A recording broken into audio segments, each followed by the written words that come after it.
इन 6 कारणों से कुछ स्त्रियां उठाती हैं गलत कदम। आज मैं आपको बड़ा ही रोचक किस्सा सुनाने जा रहा हूं। प्राचीन समय की बात है। मायापुरी नाम की नगरी में रूपचंद्र नाम का एक राजा रहता था। उसके पास चिंतामणि नाम का एक तोता हुआ करता था। तोता बहुत ही बुद्धिमान था। एक दिन राजा ने तोता से पूछा, हे भाई, यदि तू बता दे कि मेरा विवाह किस देश के राजा की कन्या से होगा तो मैं तुझे जानूंगा कि तू बहुत बुद्धिमान है। तोते ने ध्यान देकर देखा तो उसे पता चल गया कि राजा साहब का विवाह मगध देश के राजा की कन्या चंद्रवती से होगा। उसने सारा हाल राजा को बता दिया कि मगध की राजकुमारी चंद्रवती आपकी पत्नी बनेगी। राजा ने उसकी बात जांचने के लिए अपने महल में ज्योतिषियों को भी बुलवाया। उनसे भी यही सवाल पूछा कि हमारे विवाह का योग किसके साथ बन रहा है। तो ज्योतिषियों ने भी यही बात बताई जो तोते ने बताई थी।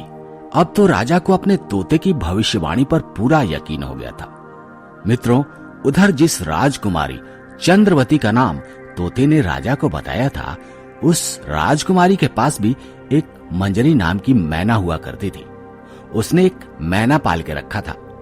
मैना से पूछा, हैरी मैना, सच सच बताना, वरना मैं तेरा गला दबा दूंगी। मेरा होने वाला पति कैसा होगा? किस राजा का बेटा होगा? क्या नाम होगा उसका? मित्रों, तब उसी तरह मैना ने भी माया नगरी के महाराज रूपचंद्र का नाम बताया। अब तो राजकुमारी ने अपने पिता से कहकर राजा रूपचंद को टीका चढ़ा दिया। बड़ी धूमधाम से दोनों का विवाह हो गया। राजकुमारी अपनी मैना से बहुत प्रेम करती थी, इसलिए वो मैना को अपने साथ लेकर आ गई। राजा ने सोचा, मेरा तोता भी बड़ा बुद्धिमान है, क्यों न इसका विवाह भी अपनी रानी के मैना से करा दूं? इसका भी आराम से समय कटता रहेगा। यही सोचकर राजा रूपचंद ने तोता मैना का विवाह करके उन दोनों को पिंजरे में ही छोड़ दिया। वो दोनों बड़े ही बुद्धिमान थे, दोनों ही तार्किक थे, इसलिए दोनों के बीच जोरदार बहस शुरू हो गई। मैना बोली, मैं इस तोते के साथ नहीं रहूंगी। मुझे पुरुष जाति से बड़ी नफरत है, क्योंकि पुरुष बड़े पापी होते हैं, धोखेबाज और निर्दयी भी होते हैं। उन पर विश्वास नहीं किया जा सकता। तोता कहने लगा, अरे मैना, तुझे स्त्रियों के बारे में कुछ नहीं पता। कुछ स्त्री झूठी होती हैं, लालची होती हैं, हत्यारी भी होती हैं। उन पर भी किसी तरह आंखें मूंदकर विश्वास नहीं किया जा सकता। ना जाने कितने पुरुष दुष्ट स्त्रियों के जाल में पड़कर मौत के मुंह में चले गए। मुझे तो स्त्री के नाम से ही नफरत है। मित्रों, इस प्रकार वो दोनों की जोरदार बहस हो रही थी। बहस ही बहस में झगड़ा बढ़ता चला गया। तब राजा ने देखा कि तोता और मैना को जब से एक पिंजरे में छोड़ा है, दोनों झगड़ते रहते हैं। एक दिन राजा ने उनसे पूछा, क्यों भाई, अब तो तुम दोनों पति पत्नी बन चुके हो, तुम्हें मिलजुल कर प्रेम से रहना चाहिए, फिर झगड़ा क्यों करते हो? तब मैना कहती है, महाराज, मैं तो तोते से यही कह रही हूं कि मर्द बड़े पापी होते हैं। ये बात तोते को हजम नहीं हो रही। तोता बोला, नहीं नहीं महाराज, मर्द स्त्रियों से पापी नहीं होते। राजा ने कहा, ठीक है, हमने दोनों की बात सुन ली। अब सिद्ध करो कि स्त्रियां कैसे पापी होती हैं और पुरुष कैसे। तब तोता कहता है, सुनो महाराज, मैं तुम्हें स्त्री के चरित्र के बारे में एक किस्सा सुनाता हूं, ध्यान से सुनो। किसी नगर में सागर दत्त नाम का एक सेठ रहता था। उसका गंगादत्त नाम का एक लड़का था। गंगादत्त व्यापार के सिलसिले में अक्सर बाहर चला जाता था। एक बार वो परदेश गया तो 12 वर्ष तक परदेश में ही रहकर व्यापार करता रहा। घर पर उसकी राजेश्वरी नाम की खूबसूरत पत्नी थी। पति जब परदेश से नहीं लौटा तो राजेश्वरी बेचैन रहने लगी। उसका मन भटकने लगा।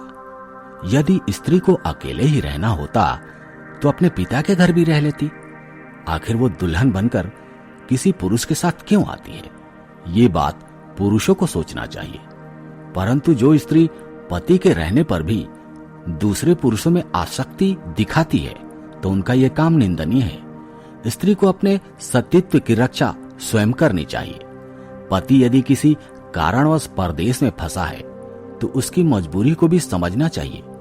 कोई खुशी खुशी परदेश जाना नहीं चाहता, पर क्या पेट के लिए जाना पड़ता है? दोनों को एक दूसरे का विश्वास बनाकर रखना चाहिए। तब तोता बोला, हे मैना, राजेश्वरी को अब वासना ने अपने जाल में जकड़ लिया था। एक दिन वो घर की छत पर खड़ी थी तो उसने एक नौजवान युवक को जाते देखा। वो उसे देखते ही उस पर मोहित हो गई। मित्रों, कहते हैं कि राजा, लताएं और स्त्रियां ये तीनों उसी का आश्रय लेती हैं जो इनके सबसे निकट होता है। राजेश्वरी ने उस पुरुष से मिलने का निश्चय कर लिया। उसने एक योजना बनाई। उसके पड़ोस में एक उसकी सहेली रहती थी। राजेश्वरी ने उस नौजवान युवक को अपनी सहेली के घर पर बुला लिया और उससे प्रीति जोड़ ली।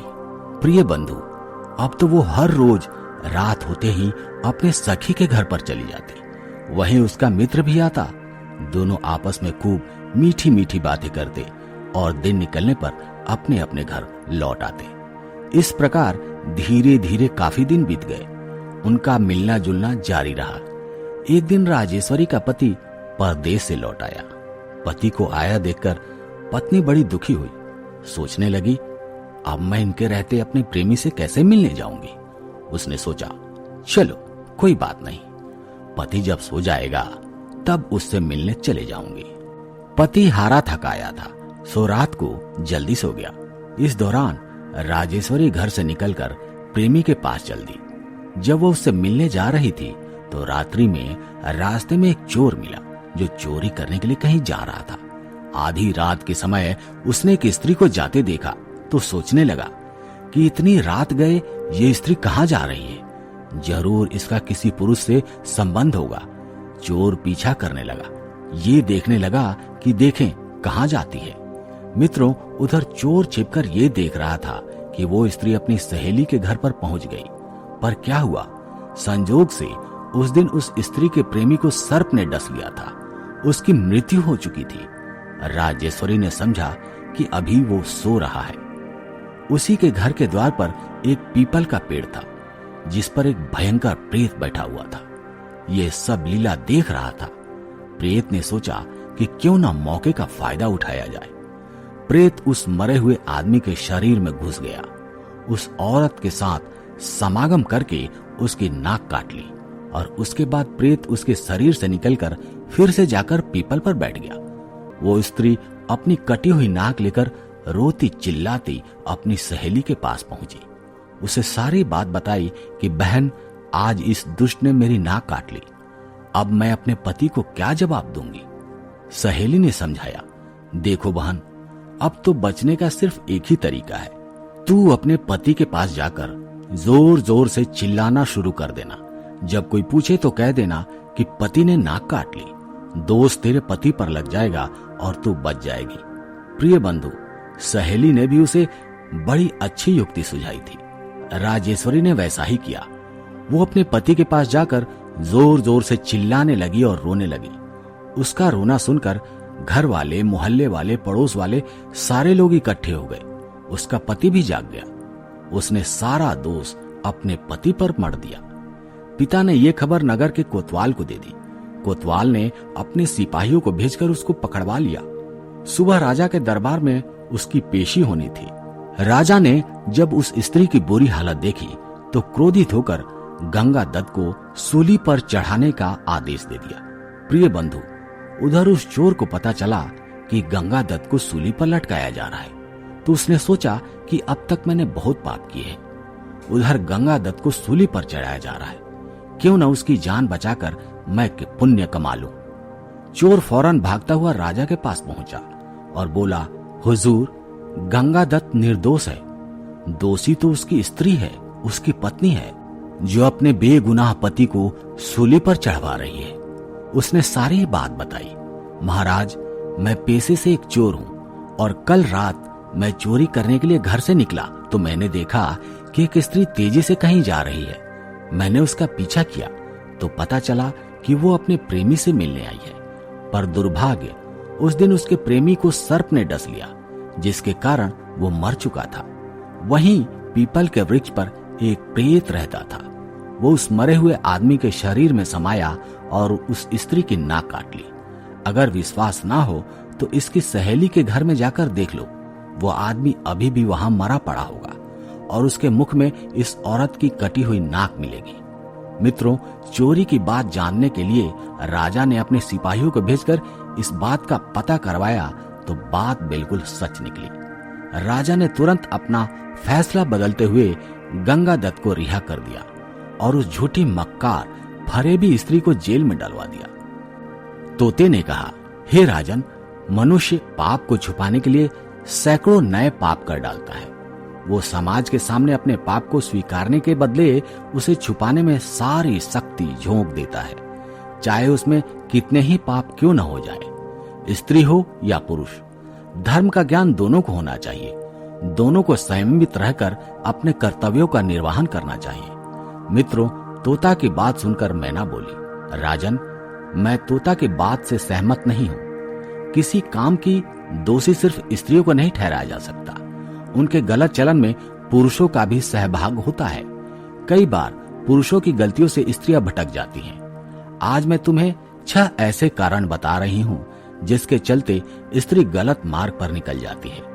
उसमें पुरुष भी कहीं न कहीं जिम्मेवार होते हैं। पहला कारण, पति अपनी स्त्री को भरपूर समय दे। लंबे समय के लिए परदेश में या घर से बाहर ना बिताए। स्त्री को कम से कम अकेला छोड़े, जब ज्यादा ही आवश्यक हो तभी। नंबर 2, दूसरा कारण, पुरुष को चाहिए कि वो समय समय पर स्त्री की आवश्यकताओं को पूछता रहे, उसकी आवश्यक साजो सामानों का ध्यान रखे। तीसरा कारण, पुरुष को चाहिए कि वह स्वयं भी संयम से रहे, ऐसा कोई मौका ना दे कि दूसरे को बुरा लगे या उसे गलत राह पर चलने के लिए मजबूर कर दे। नशा आदि में लिप्त होकर अपनी जिम्मेवारियों से ना भागे, अपने चरित्र को साफ और स्वच्छ रखे। नंबर 4, अपने दोस्त साथियों को बार बार घर पर ना बुलाए। अगर उनसे बात करनी है तो घर से बाहर जाकर करें। अपनी स्त्री को अकेले घूमने या पड़ोसियों को घर बैठने की आजादी ना दे। यदि कोई है तो स्वयं साथ में जाए। बाहरी लोगों पर भरोसा करके पत्नी को उनके बीच अकेला ना छोड़े। 5वां कारण, स्त्री को व्यर्थ में मारे पीटे नहीं, क्रोध में उसका अपमान न करे, उस पर सुनी सुनाई बातों पर शक न करे, उसे हीन शब्दों में ना पुकारे। ऐसा करने से पुरुष के पितृशक्ति में स्त्री का मन हट जाता है। 6वां कारण, उसे दूषित पुरुष और चरित्रहीन स्त्रियों से दूर रखे। कहते हैं कि मालिक अगर कुशल ना हो तो उसके नौकर चाकर और स्त्री बिगड़ जाते हैं। इसलिए इनका समय समय पर तारण और पालन दोनों होते रहना चाहिए। अश्लील चित्र, अश्लील फिल्में और अश्लील वस्तुओं से दूर रखना चाहिए। प्रिय बंधु, मैना के जवाब से राजा और तोता दोनों संतुष्ट हुए।